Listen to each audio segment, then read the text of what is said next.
Assalamualaikum warahmatullahi wabarakatuh. Om Swastiastu, Namo Buddhaya, salam kebajikan. Perkenalkan, nama saya Relinunda Adipati. Saya dari kelas A5 Keperawatan semester 2 dengan NIM 2214201147. Baiklah, di saat ini saya akan menjelaskan tentang perkembangan komputer dari generasi pertama sampai dengan sekarang. Demikian video ini saya buat untuk memenuhi tugas ujian akhir semester dengan dosen pengampu Mary Menitaju STMkom.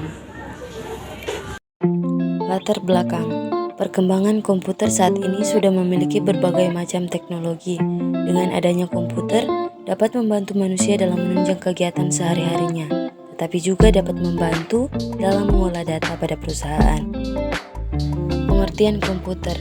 Kata komputer berasal dari bahasa Latin yaitu computere yang berarti menghitung.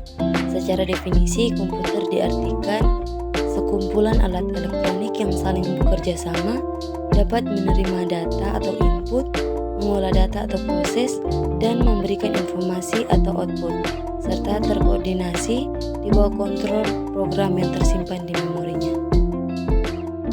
Komputer generasi pertama yaitu pada tahun 1946 sampai 1959 adalah tabung vakum. Komputer generasi pertama dibuat pada tahun 1946 silam yang menggunakan media tabung vakum sebagai komponen dasarnya. Tabung vakum sendiri merupakan sebuah material yang sangat cepat menghantarkan panas, sehingga ini dinilai kurang efektif jika digunakan pada masa sekarang. Selain menghasilkan panas yang berlebih, komputer ini juga membutuhkan daya listrik yang besar untuk dapat mengoperasikannya. Adapun ciri-ciri komputer generasi pertama adalah memiliki perangkat keras yang berukuran besar, desain interior sistem operasi dibuat secara spesifik, program hanya bisa dibuat memakai bahasa mesin, membutuhkan daya listrik yang besar, kapasitas penyimpanan kecil, dan menggunakan tabung vakum.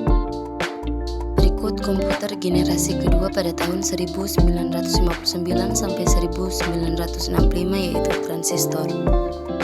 Komputer generasi ini tidak menggunakan tabung vakum sebagai medianya, melainkan teknologi transistor.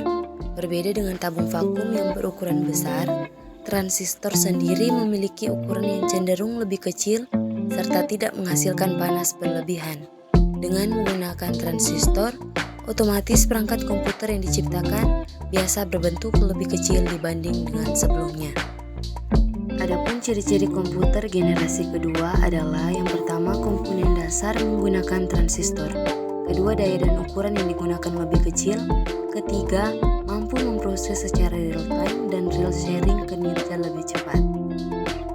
Yang berikutnya yaitu komputer generasi ketiga yaitu pada tahun 1965 sampai 1971 yaitu sirkuit terintegrasi. Komputer generasi ketiga ini sudah tidak lagi menggunakan transistor apalagi tabung vakum, melainkan telah beralih menggunakan teknologi integrated circuit atau ICS. Meskipun demikian, komponen transistor tidak serta-merta ditinggalkan begitu saja, tapi masih bisa dipakai untuk membantu kinerja komputer generasi ketiga ini. Dan yang pasti, transistornya sendiri tidak lagi berukuran besar, namun sudah diminiaturkan dan diletakkan pada IC. Satu buah IC itu terdiri dari beberapa transistor, resistor, dan kapasitor T. Ciri-ciri komputer generasi ketiga sebagai berikut. Yang pertama, listrik lebih hemat. Kedua, perangkat lunak lebih berkembang, harga semakin terjangkau. Ketiga, kapasitas penyimpanan lebih besar. Keempat, mampu berkomunikasi dengan komputer lain. Kelima, menggunakan penyimpanan eksternal seperti disket magnetik.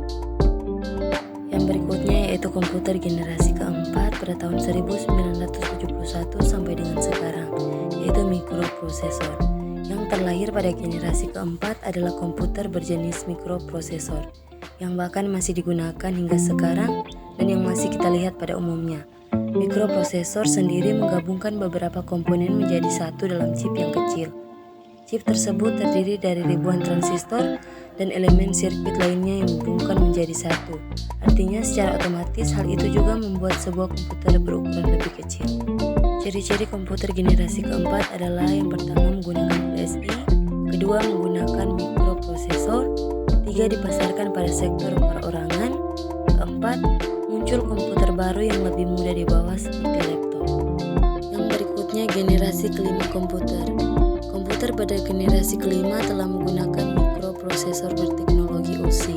Salah satu karakteristik dari komputer generasi kelima adalah Artificial Intelligence atau AI atau kecerdasan buatan. AI dibuat sebagai kemampuan sistem untuk menafsirkan data eksternal dengan benar. Berikut ciri-ciri komputer generasi kelima yaitu: yang pertama, komponen dasar menggunakan ULSI, kedua, mengembangkan AI, ketiga, mulai mengembangkan komputer yang dapat menggantikan chip. Demikianlah yang bisa saya sampaikan. Mohon maaf apabila ada kesalahan dalam pengucapan kata. Sekian dan terima kasih.